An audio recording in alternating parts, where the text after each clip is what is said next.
दुल्हन बनी सेज पर बैठी थी कि बहुत ही ज्यादा खुश भी थी, और खुश क्यों ना होती, मेरा दूल्हा बहुत ही खूबसूरत था। पहले ही नजर में मुझे पसंद आ गया था। जब अम्मा ने मुझे तस्वीर दिखाई थी मैंने फौरन रिश्ते के लिए हाँ कर दी थी, और फिर मेरे देखते ही देखते मेरी शादी भी तय हो गई थी। रिश्ते से लेकर शादी तक के दिनों में मुझे अपने शोहर अनस से बहुत मोहब्बत हो गई थी, और इसीलिए मैं बड़ी बेसब्री से उसकी मुंतजर बैठी थी।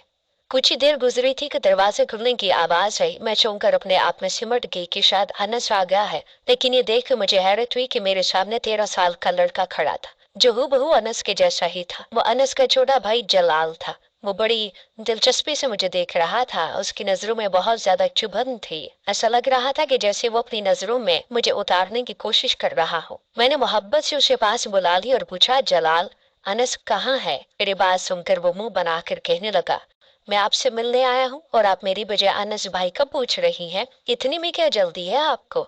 अनस भाई आ जाएंगे। उसके मुंह से ऐसे जुमले सुनकर मैं कुछ शर्मिंदा हो गई थी। मैंने उससे कहा कि ऐसी कोई बात नहीं है, दरअसल रात बहुत हो गई है इसीलिए मैं पूछ रही थी। उससे बेसाख्ता मेरी चूड़ियों को हाथ लगाया और कहने लगा, आप बहुत ही खूबसूरत है।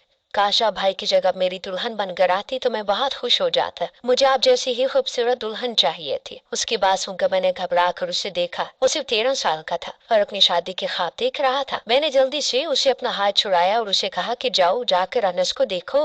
वो कहने लगा, मैं देख कर आता हूँ, और फिर बाहर चला गया। 1 घंटा और गुजर गया, ना वो आया ना ही अनस आया। मैं परेशान होने लगी और फिर बाहर से कोहराम की आवाजें आने लगी। हर कोई बैंड डाल रहा था, चीखे मार मार कर रो रहा था। चमक से बाहर था कि आखिर हो क्या रहा है। कुछ देर तो मैं बड़ी मुश्किल से खुद पर काबू पाकर बैठी रही कि नई दुल्हन थी, इस तरह कमरे से बाहर निकलना कुछ मुनासिब नहीं था। लेकिन जब रोने की आवाजों में इजाफा हुआ तो मेरी जान निकल गई थी।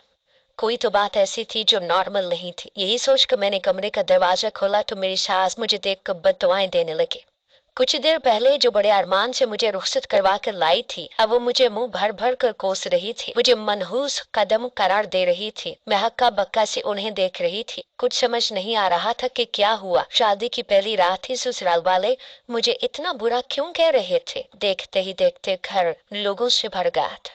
ये वो लोग नहीं थे जो शादी पर आए थे, ये तो पास पड़ोस वाले मोहल्लेदार थे। औरतें टोलियों की सूरत में हमारे घर में दाखिल हो रही थी, और जिसकी नजर मुझ पर पड़ती वो बड़े अफसोस से मुझे देखता और सब्र की तलकीन करते थे।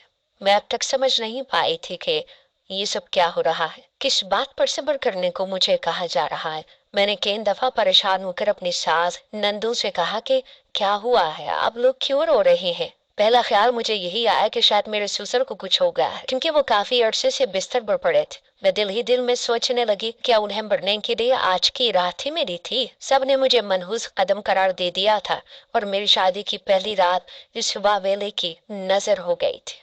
बड़ी मुश्किल से मैं अपना उरूसी लिबास संभालते अपनी सास के पास जाकर बैठी और उन्हें दिलासा देने की कोशिश करने लगी। मेरी सास ने एक जोरदार धक्का मुझे मारा और कहने लगी, खबरदार जो मुझे हाथ लगाए तो मेरे जवान बेटे को खा गए और अब मुझसे हमदर्दी दिखा रही है। सास की बात सुनकर मेरे होश उड़ गए। इस घर का बड़ा बेटा मेरा शोहर अनस था। मेरी सास ये क्या कह रही थी। मैं परेशानी से कभी सास को देखती तो कभी नंदों को देखने लग जाती, और फिर मुझे अपने माँ बाप का चेहरा नजर आ गया। मेरी माँ की हालत ऐसी थी जैसे किसी ने उनके जिस्म से जान निकाल दी हो। और पहली दफा मैंने अपने बाप के झुके हुए कंधे देखे थे। मेरी माँ ने आते ही मुझे गले से लगा लिया और ऐसे फूट फूट कर रोई कि मेरे लिए सांस लेना तक मुश्किल हो गया। समझ नहीं आ रहा था कि मेरे ससुर के मरने पर मेरी अम्मा को इतनी तकलीफ क्यों हो रही थी। और फिर अचानक ही मेरी नजर व्हील चेयर पर पड़ी। मेरे होश उड़ गए। मेरे ससुर रोते हुए व्हील चेयर से कमरे से निकले थे और उनके पीछे मेरा देवर जलाल खड़ा था। अगर मेरे ससुर बिल्कुल ठीक थे तो फिर क्या हुआ था। ये सब क्यों रो रहे थे। मेरे जहन ने जैसे काम करना बंद कर दिया और फिर एक मोहल्ले की एक औरत आगे बढ़ी। उसने मेरे हाथ से सुर्ख चूड़ियां उतारना शुरू कर दी। वह रोते हुए कहने लगी, बस बेटी, तेरी खुशियों की उम्र इतनी ही थी, न जाने किसकी बुरी नजर तेरी खुशियों को खा गए। तेरा सुहाग तो शादी की पहली रात ही उजड़ गया। ये सुनना था कि मैंने उस औरत को एक जोरदार धक्का दिया और उसे अपनी चूड़ियां उतारने से मना कर दिया। उस औरत की बात सुनकर मेरे कानों से धुआं निकलने लगा। मैंने रोती हुई अपनी माँ को झिंझोड़ा और पूछा, अम्मा ये सब क्या हो रहा है, मुझे बताओ आखिर क्या हुआ है, अनस कहाँ है। और फिर अम्मा ने मुझे एक ऐसी खबर सुनाई जिसे सुनने के बाद मुझे कोई होश ना रहा कि आगे क्या हुआ है। मैं कुछ नहीं जानती, क्योंकि जब मुझे होश आया तब तक मेरी दुनिया पलट चुकी थी। मुझे पता चला था कि मैं 2 दिन तक अपने होश व हवास में नहीं थी। शायद मुझे सकता तारी हो गया था, या फिर इस खबर ने मुझे भी मौत की वादी में उतार दिया था। मेरे शोहर को शादी की रात किसी ने गोलियां मार दी थी। कोई नहीं जानता था कि वो कौन था। शायद कोई चोर या डाकू था जो मेरे शोहर से मोबाइल फोन और नकदी छीनने के लिए आ गया था। मेरे शोहर को मार कर चला गया था। जो भी था, मेरी तो दुनिया ही खत्म हो गई थी। कुछ भी बाकी नहीं बचा था। अनस के साथ मैंने जिंदगी का एक लम्हा भी नहीं गुजारा था, और मेरे नाम पर उसकी बेवा का निशान लग गया था। मेरे ससुराल वालों की नजर में मैं मनहूस थी, क्योंकि ये सब मेरे कदमों की वजह से हुआ था। मैंने आते ही उनके बेटे की जिंदगी निगल ली थी। मेरी सास के बहरमाना जुमलों ने मेरी रूह तक को छलनी कर दिया था, क्योंकि मैंने अपनी माँ बाप के साथ जाने से इनकार कर दिया और कह दिया कि मैं अपनी इद्दत के दिन ससुराल में ही गुजारना चाहती, और ये मेरा हक है। मेरा सजा हुआ कमरा मेरे जख्मों को ताजा कर रहा था, इसीलिए जलाल ने आकर सारी सजावट हटा दी थी। मैं उसे रोकना चाहती थी, लेकिन वो ना रुका। मैं बड़ी जोर जबरदस्ती से अपने ससुराल में रह गई थी। कोई भी मेरी शक्ल नहीं देखना चाहता था। वाहिद जलाल था जो मेरे कमरे में आकर मुझे खाना दे जाता, मुझसे बातें कर लेता। वो 13 साल का बच्चा अपनी उम्र से बहुत बड़ा लगता था। उसकी बातें बिल्कुल बड़े लड़कों जैसी थी। वो कभी तो मुझे ऐसी बातें भी कह जाता कि मैं हैरान रह जाती। वो चाहता था कि मैं जिंदगी में आगे बढ़ जाऊं, पर अनस को बोला तो। घर में अनस की मौत का गम सबके चेहरों पर छाया हुआ था। एक वाहिद जलाल था जिसके चेहरे पर ना ही गम नजर आता था और ना ही कभी वो अपने भाई का जिक्र करके दुखी होता था, बल्कि वो तो अनस का जिक्र करते ही नजर ही नहीं आता था। मैं खुद भी जब अनस की बात करती तो वो यही कहता कि अब भाई का जिक्र बंद कर दें। हर गुजरते दिन के साथ मुझे यही लगने लगा कि वो बहुत मजबूत है और उसने हालात का मुकाबला बड़ी हिम्मत के साथ किया, इसीलिए वो संभल गया है और हम सबको भी संभालने की कोशिश कर रहा है। वो हर थोड़ी देर बाद मेरे कमरे में आ जाया करता। मेरे कमरे का दरवाजा खुला ही रहता था। मैं सिर्फ पर्दा डाल के रखती थी, इसीलिए उसे कोई परेशानी नहीं होती थी। वो आते जाते मेरे कमरे में झांकता और फिर मुझे देखते ही पूछता, भाभी किसी चीज की जरूरत तो नहीं है? मैं इनकार में सर हिलाती तो वो मुस्कुरा कर चला जाता। धीरे धीरे वो मुझे अच्छा लगने लग गया था, क्योंकि उससे मेरा ख्याल था। हैरत की बात थी कि वो अपने बाकी घर वालों जैसा नहीं था और ना ही उसने मुझे कभी बुरा भला कहा था, बल्कि वो तो कहता था कि इद्दत खत्म होने के बाद भी आपको अपने घर जाने की जरूरत नहीं है, ये घर आपका है, आप यहाँ रह सकते हैं। लेकिन ये मैं ही जानती थी कि मेरी सास मुझे कितनी मुश्किल से बर्दाश्त कर रही है। उन्होंने दुनिया दिखावे के लिए मुझे रख तो दिया था, लेकिन उनका बस न चलता था कि मुझे धक्के देकर घर से निकालते। शोहर की मौत को हफ्ता भी ना हुआ था कि मुझे उल्टियां लग गई थी। शुरू में तो 1-2 उल्टियां ही होती थी, लेकिन फिर हफ्ते बाद इतनी उल्टियां शुरू हो गई कि मैं पानी भी पीती तो वो भी निकल जाता।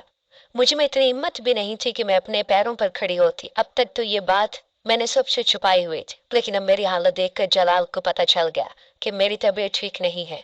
उसने पूछा तो मैंने बता दिया कि मुझे उल्टियां हो रही। वो कहने लगा, फिक्र ना करे, मैं फौरन दवा लाता हूँ। वो उठा और दवा लेने के लिए निकल गया। काफी देर बाद वो लौट कर आया तो उसके हाथ में दवा थी। मुझे देखकर कहने लगा, भाभी जल्दी से ये खा लें, आप ठीक हो जाएंगे। मैंने उसका शुक्रिया अदा किया। वो मेरे लिए किसी रहमत से फरिश्ते की तरह था। 13 साल की उम्र में ही उसने अपने भाई की जगह बड़ी जिम्मेदारी से ले रखी थी। वो मुझे दवा खाने की ताकीद करता किसी काम से निकल गया। मैंने जैसे ही गोली उठाई तो उस पर लिखा हुआ पढ़कर मैं चौंक उठी। मैं पढ़ी लिखी लड़की थी, मैंने मास्टर्स कर रखा था, इसीलिए दवा पर लिखी हिदायत देखकर मुझे कुछ खटका सा हुआ था। पता नहीं किस सोच के तहत मैंने उस दवा को खाने के बजाय अपने पर्स में रख लिया था। शाम तक तबीयत और खराब हुई तो मैंने अपनी सास से डॉक्टर के पास जाने की इजाजत मांगी। मेरी सास को तो मुझसे कोई सरोकार ही नहीं था। कहने लगी, बीबी तुम्हें जहाँ जाना है जाओ, अच्छा है हमारी जिंदगी से निकल जाओ। सास के हतकमेज रवैये ने मेरी आंखों में आंसू भर दिए थे। मैं उस गलती की सजा काट रही थी जो मेरी गलती थी ही नहीं। शायद अनस की जिंदगी इतनी ही थी, जो कुछ भी हुआ था उसमें मेरा तो कोई हाथ नहीं था, फिर भी मेरे साथ ऐसा सलूक किया जा रहा था। मैंने तो खुद उनसे बहुत मोहब्बत करती थी। उसे खोने का खौफ मुझे भी बहुत ज्यादा था, पर वो भी यूं शादी की पहली रात थी, लेकिन शायद ये बात कोई नहीं समझ पाया था। मैंने चादर ओढ़ी और अपनी नंद से कहा कि मेरे साथ चलो, मैं डॉक्टर के पास जा रही हूँ। उसने इनकार कर दिया, कहने लगी अब खुद ही चली जाए। उसने भी मुझसे मुंह फेर लिया था। मेरे पास कोई चारा नहीं था, मैं अकेले ही डॉक्टर के पास पहुंच गई। नंबर आने पर जब मैं डॉक्टर के सामने बैठी तो मैंने पहले वो गोली निकाल कर डॉक्टर के सामने रखी, उन्हें बताया कि मेरी तबीयत खराब है, मुझे उल्टियाँ हो रही। मेडिकल से मेरे देवर ने ये दवा ला कर मुझे दी है। देखिए मैंने ये दवा खाई नहीं है, पता नहीं सही है या नहीं, आप देख कर इसे बता दें। डॉक्टर ने जैसे ही गोली का नाम देखा तो वो चौंक गया और फिर उसने मुझ पर एक ऐसा इंकशाफ किया, मेरे सर पर आसमान गिर पड़ा। मुझे यकीन ही ना आया कि मेरा तेवर मेरे साथ ऐसा भी कुछ कर सकता है। मैं तो उसे अपना हमदर्द समझ बैठी थी। जिस तरह मुझे देखकर मुस्कुराता था, मुझे लगता था कि इस दुनिया में हम शायद एक वही है जो मेरे दुख तकलीफ को समझ सकता है।